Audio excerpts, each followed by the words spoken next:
Hello shooters, I have received some requests for some guys out there wanting me to go over the mods I've made to my rifles, and some guys asking why I've made the mods that I have. So let's discuss that whole topic for just a second. There's two schools of thought when it comes to modding your rifle, making some modifications to your tools. The first school of thought is you don't make any mods to your rifle. That way, if you happen to, yours happens to be down for some reason, and there's another one identical to it laying around, you can pick it up and run it identical to it with no issues at all. The second school of thought is go ahead and make mods to your rifle. And I belong to the second school of thought, and here's why. Here's how I get around that first argument. First of all, I train with my tools, okay? I train with my ARs, I train with my AKs. Never once have I ever tried to charge my AR like I charge my AK. Never once have I tried to remove the magazine from my AR like I have my AK. My brain knows the difference, alright? You can blindfold me and I can pick this up and I know what it is. I know how to activate the magazine release. Okay? You can blindfold me and hand me one of these other tools and I automatically know what it is. That's the AK, the selector's there. That's how you charge it. This is where the magazine release is. My brain knows. Also, when I get in a firefight, I want to have the most effective tool I can in my hands. The most effective tool is the one I operate the best with. The one I operate the best with is going to be the one that I have a little modification to so it fits my body better, so I know exactly how it works. I'm more effective with these tools than I am with the ones that come out of the box. But this is a decision you have to make on your own. You have to decide for yourself if you're going to make some modifications. If you train with your tools, I say mod it. Your brain knows the difference. I can pick up another AK, and I know this is an AK by the way it feels, by the way the weight is. If I go to do the selector there and it doesn't have that handy little tab, I know I got to rotate my thumb up or bring my fingers up or take it down some other way and run it. So I do make modifications to my tools. The first part of this little YouTube video is going to be, we're going to discuss the modifications I've made to my AKs. Then we're going to discuss the modifications I've made to my M4 rifle, and maybe we'll do handguns at a later date. So let's get on and discuss the modifications I've made to my AKs.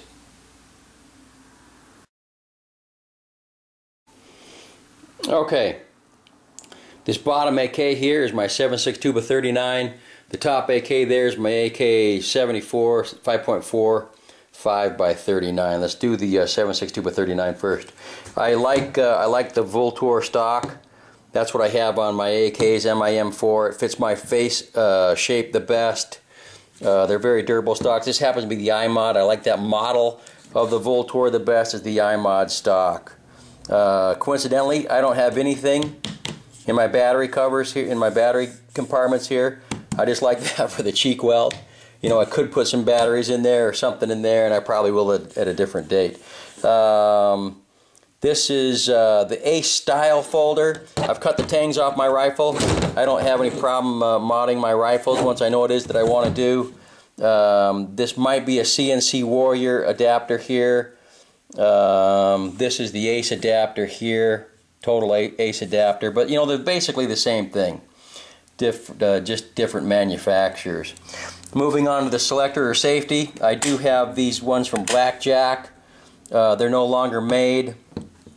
There's other people that make selectors like this, safeties like this. I happen to like the one that doesn't have, you could get the ones with the notch, that you could keep the bolt held back. I don't like that particular style. Just personal preference. You guys can find out what you like. There's so nowadays I think you're either stuck with the Krebs or something made by US Palm. My personal opinion is they're ridiculously overpriced. So this is how you can get around that. This is my Sega 12. You can get this little tab here from a company called Solar Tactical out of California, and it comes with those little rivets there So you just drill a couple holes in your selector, you pound on the back of those rivets with a hammer and a punch, and you're good to go. I think these things are like 12 bucks, okay? If you don't have that caveman skill in you to be able to drill some holes and pound on some rivets, then you can spend the $60 or $80 or whatever ridiculous amount that US Palm is charging for their modded selector. But this gets the job done, heck of a lot cheaper, works just as well. And you know, the rivets kind of look like the rest of the AK too. So okay, next we move up to the charging handle, and you can see I've got, and some guys have asked about what these are, and basically, well, no, basically about it. What it is it's a 1/4 inch hose, fuel hose line. Let me see if I can. Yeah, I cut about 1 inch off, and I take a plastic mallet hammer and I just beat that sucker on there. I like it has two benefits.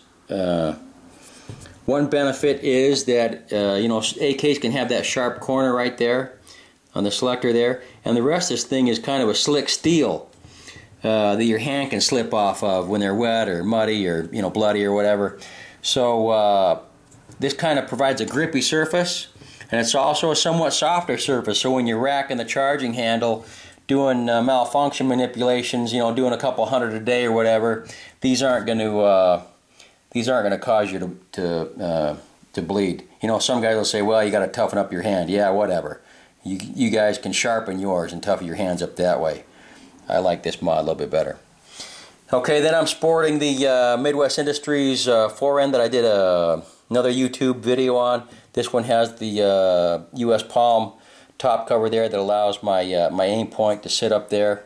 Allows me to co-witness with my front and rear sights. I like the Midwest Industries slick side. You can see my other YouTube video about that. This is a flashlight mount. I like my lights mounted at 12 o'clock or 6 o'clock so that I can manipulate them just as well and just as easily with either hand. That's important to me. May not be important to you. Okay, and I'm sporting the FSC 47 flash suppressor muzzle brake. I'm gathering some muzzle brakes and some flash suppressors from other manufacturers, and I'll do a YouTube video in the future more in depth than what I did before, more across the board, and include more flash suppressors, more ammo types. This is the Matacore that I got on my AK74. I don't have a top cover on my Midwest Industries on my 74, just to save weight, and also so far I haven't needed it. You know, if I get to where I'm grabbing that gas tube a lot when I'm running it and it's hot and I get burnt, maybe I'll put it back on. But to this point I haven't done that. And I am sporting the Vortex 1x4 scope on my AK74. I really like this scope. I really like this scope. It's got a really generous, guys are calling it an eye box. I didn't know the term back when I did my YouTube video, because to me it's more of a cone. You know, there's a cone here that you can see everything that's in that scope. Some scopes have a narrow cone, what most guys call an eye box. I call it a cone of vision, but it has a very generous eye box or cone of vision, so it's very easy to get behind and see through the scope. A lot of scopes you have to get directly behind it. Your eyeball can't be varying this way or this way much at all, or you just see black. With the Vortex, it's got a very generous eye cone or eye box, what some guys are calling. I do like the US Palm grips the best on AKs for my hand. That doesn't mean they're going to work the best for your hand. I do not have any kind of extended magazine release. The stock one works just fine for me. And I have painted my AKs with arrow something, some kind of arrow painter or something like that. I just use a piece of net. It kind of gives this cool looking, you know, not that it really matters, but yeah, cool looking little, I don't know, snake skin or digital pattern or whatever. Looks cool, and it works. Okay, here's the M4. We'll start back at the butt.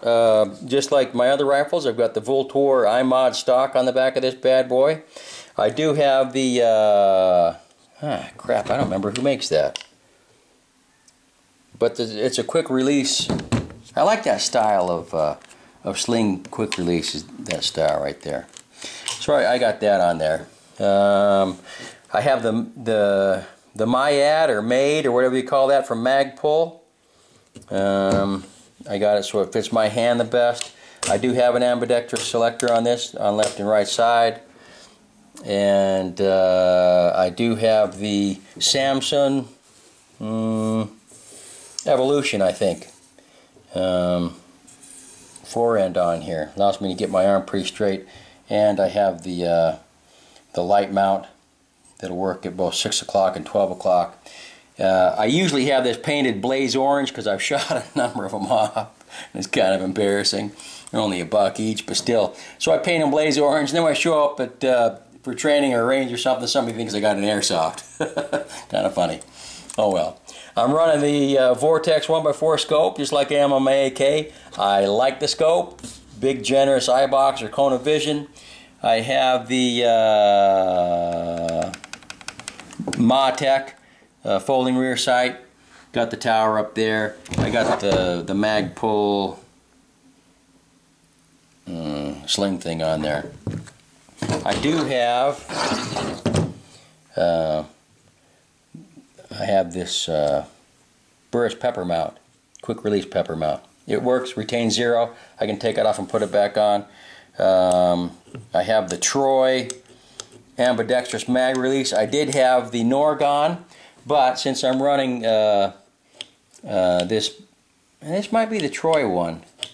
Yeah, I think this might be the Troy one. Might be the Magpul, I don't know. I think I've had them both and I've tried them both. But I had the Norgon and I couldn't get my finger behind there very well to activate the Norgon. So this Troy one is in a perfect spot, works well, don't have any problems with it at all. I like it. I like the way it runs. I had, as you can tell, I had a Butler Creek folding cap cover on there, but crap, those things, you try running those suckers hard and they'll break fast. The front one hasn't broken yet. I do expect it'll break, but it's kind of more tucked out of the way.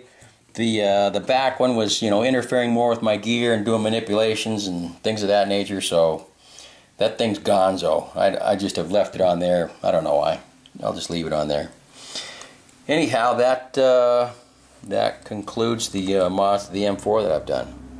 Same arrow paint as I did my AK. Same kind of deal too. It's got that that digital snakeskin, just with some netting. So there you have it, gents.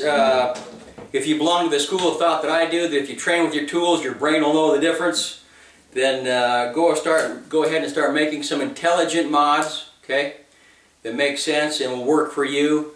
And then the most important part of that equation is get out there and train. Stay safe, good shooting, talk to you later.